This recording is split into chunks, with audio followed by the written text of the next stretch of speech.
తొడలే కొడుతుంటే తోడెల్లే చూడు, సింగం గదిలిందిర సిద్ధానికి నేడు. జనమే ఉన్నరురా జగనన్నకు తోడు, జెండే ఎగరేస్తారు యుద్ధంలో చూడు.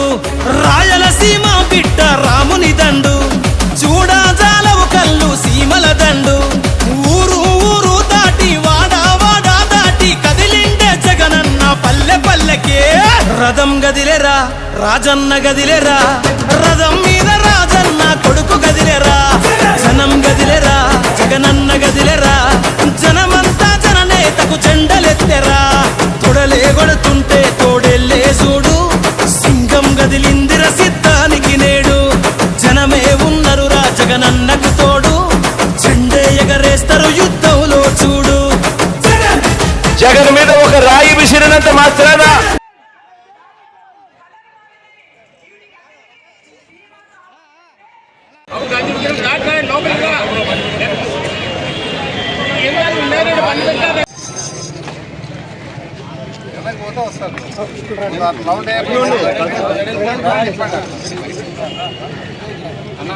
పెట్టుకున్నావు.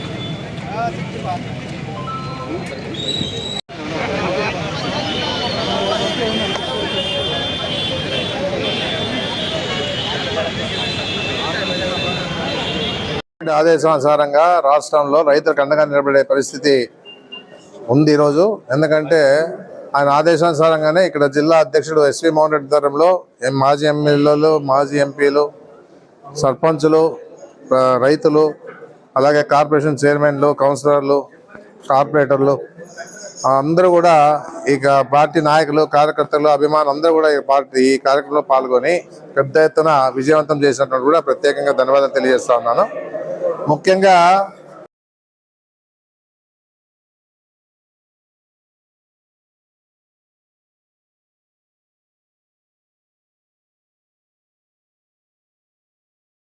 మోసపోయినారు, 2024లో మోసపోయినారు. ఎందుకంటే ఆయన హామీలు ఇచ్చిండేది 6 సూపర్ 6కు ఏ విధంగా కూడా ఆ రోజు ప్రజలు నమ్మినారు. ఆ విధంగా నమ్మిన తర్వాత ఈరోజు చంద్రబాబు నాయుడు ఏ విధంగా కూడా ఒక్క సూపర్ 6లో ఒక్కటి కూడా అమలు చేయకోకుండా 50 ఏళ్ళకి మళ్ళా అమ్మఒడి కానీ, చేయూత కానీ, ఆ తర్వాత రైతు భరోసా కానీ, తర్వాత 18 ఏళ్ళకే 18 ఏళ్ళు ఇస్తా అనే విషయం కానీ, తర్వాత నిరుద్యోగ భృతి ఇస్తానని కానీ, 50 ఏళ్ళకి పెన్షన్ ఇస్తానని కానీ, రైతులకి పరంగా కూడా అన్ని రకాలుగా ఏ విధంగా కూడా హామీ నెరవేర్చుకోకుండా ఈరోజు చంద్రబాబు నాయుడు పరిపాలిస్తా ఉన్నాడు.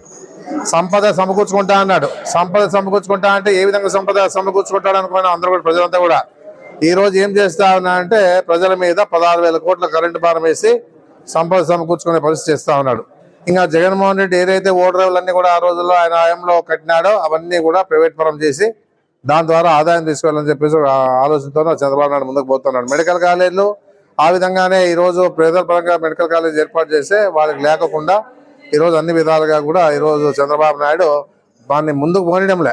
ఎందుకంటే జగన్మోహన్ రెడ్డికి రాష్ట్రం చరిత్రలో ఇది 17 మెడికల్ కాలేజ్ ఇచ్చారంటే ఈరోజు జగన్మోహన్ రెడ్డి గారు ఎంత ధైర్యవంతుడని చెప్పేసి కూడా ప్రతి వారు గమనించాలి. ఎందుకంటే పేదల గురించి, పేదల పట్ల ఉన్నటువంటి ఆయన బాధల గురించి తెలుసుకున్నారు కాబట్టి ఈరోజు 17 మెడికల్ కాలేజ్ ఇచ్చేసి దాని ద్వారా ప్రజలకి వైద్యం అందించాలని చెప్పేసి ఉద్దేశంతోనో మన ఆదోని కూడా ఇవ్వడం జరిగిందని చెప్పేసి కూడా చెప్పడం జరుగుతుంది. ఆ విధంగా ఈ రోజు ఉండే పరిస్థితుల్లో ఏ ఒక్క హామీ నెరవేర్చుకోకుండా రైతులకి కూడా గిట్టుబాటు ధర లేదు, రైతు భరోసా లేదు. దాంతోపాటు రైతులు ఈరోజు వరి పంటకి గిట్టుబాటు ధర లేకుండా 1782 రూపాయలు ఆ రోజులోన జగన్మోహన్ రెడ్డి గారు వరి రైతులకు ఇస్తే ఈరోజు తేమ శాతం ఎక్కువ ఉందని చెప్పేసి, ఇది లేదని ధరలకు అమ్మని చెప్పేసి చెప్పే పరిస్థితి ఈరోజు చంద్రబాబు నాయుడు ప్రభుత్వం చేస్తా ఉందంటే ఇది ఘోరంగా ఉందని చెప్పేసి నేను చెప్పడం జరుగుతూ ఉంది. ఏదున్నా కూడా ఈరోజు జగన్మోహన్ రెడ్డి గారు ఇచ్చిన హామీలు ఏవేవైతే గతంలో ఏ విధంగా నెరవేర్చాలో ప్రతి వారికి తెలుసు. ఆయన ఏదున్నా కూడా బాధపడలే. ఎందుకంటే ఈరోజు సూపర్ 6 నమ్మినారు, నేను ఇచ్చే హామీలు నమ్మలేకపోయినారు ప్రజలు. అయినా నేను బాధపడే పరిస్థితి లేదు. వాళ్ళ తరఫున పోరాటం చేస్తాం. ఏదున్నా కూడా ఈ ప్రభుత్వాన్ని గద్దె దించే వరకు కూడా ప్రజలకు అండగా ఉంటామని చెప్పేసి, ఎవరికి కష్టాలు వచ్చినా కూడా దానికి అండగా ఉంటామని చెప్పేసి ఉద్దేశంతోనే ఈ రోజు జిల్లాల వారీగా ఈ కార్యక్రమాలు ఏర్పాటు చేసి ఈ రోజు రైతుకు అండగా నిలబడేదానికి, రైతుకు ధైర్యం వచ్చేదానికి, రైతుకు గిట్టుబాటు ధర కల్పించే విషయంలో కూడా మేమంతా ఉన్నామని చెప్పేసి తెలియజేసేదానికే ఈ రోజు ఈ కార్యక్రమాన్ని పెద్ద ఎత్తున రాష్ట్రంలో అన్ని జిల్లాల్లో కూడా ఏర్పాటు చేశామని చెప్పేసి కూడా నేను చెప్పడం జరుగుతూ ఉంది. ఏదున్నా కూడా ఇలాంటి ప్రభుత్వాన్ని నమ్మిన ప్రజలు మోసం చేశారు కాబట్టి ఇప్పటికీ 6 నెలలకే విసుగొచ్చింది అందరికి కూడా. ఏ విధంగా కూడా ఈ రోజే ఈ ప్రజలకి పార్టీ మీద వాళ్ళ అంటే ఇప్పుడు అధికార పార్టీ మీద వ్యామోహం తగ్గిపోయింది. ఇవ్వలేదని చెప్పేసి ఆలోచన చేస్తా ఉన్నారు. ఏదన్నా జగన్మోహన్ రెడ్డిని నమ్ముతా ఉన్నారు. జగన్మోహన్ రెడ్డి ఇచ్చిన వాటిని నెరవేర్చే విషయంలో కూడా ప్రతి వారు కూడా ప్రతి రైతు కూలి రైతులు పెద్ద యువత అందరూ కూడా ఈరోజు ఆలోచన చేస్తామని చెప్పేసి కూడా చెప్పడం జరుగుతూ ఉంది. అదే కాకుండా కార్యకర్తలు మాకేం చేయలేదే, మాకు గత ప్రభుత్వం అని చెప్పేసి ఆలోచన చేస్తా ఉన్నారు. ఇలాంటి విషయంలో జగన్మోహన్ రెడ్డి కూడా అందరూ మాట్లాడినాం.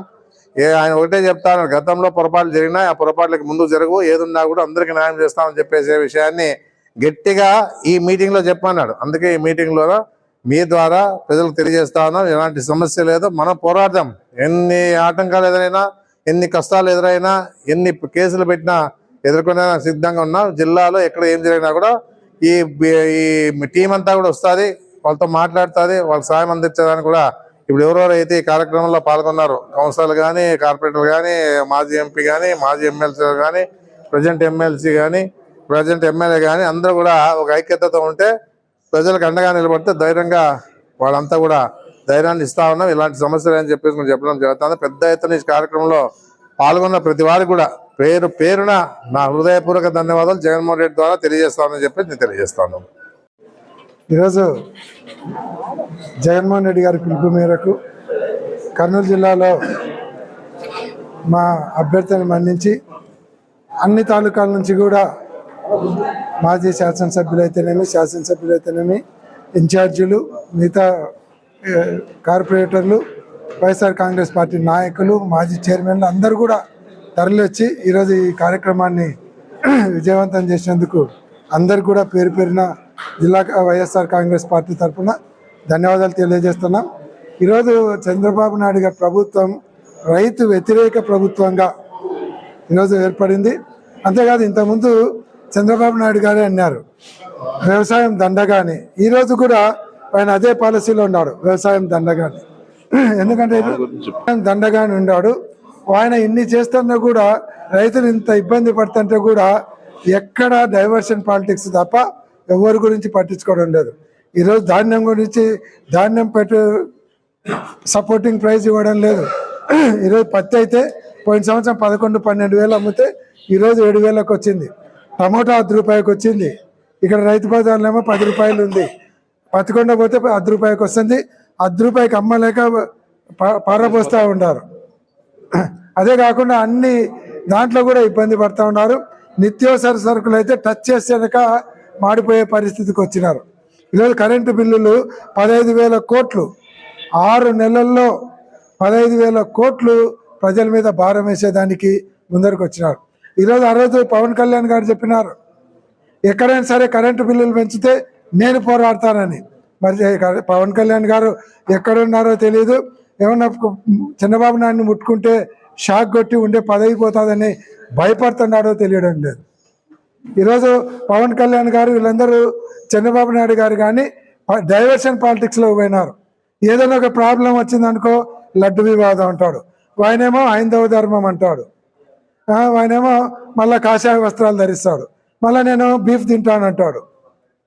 బీఫ్ తింటే తప్పు లేదు.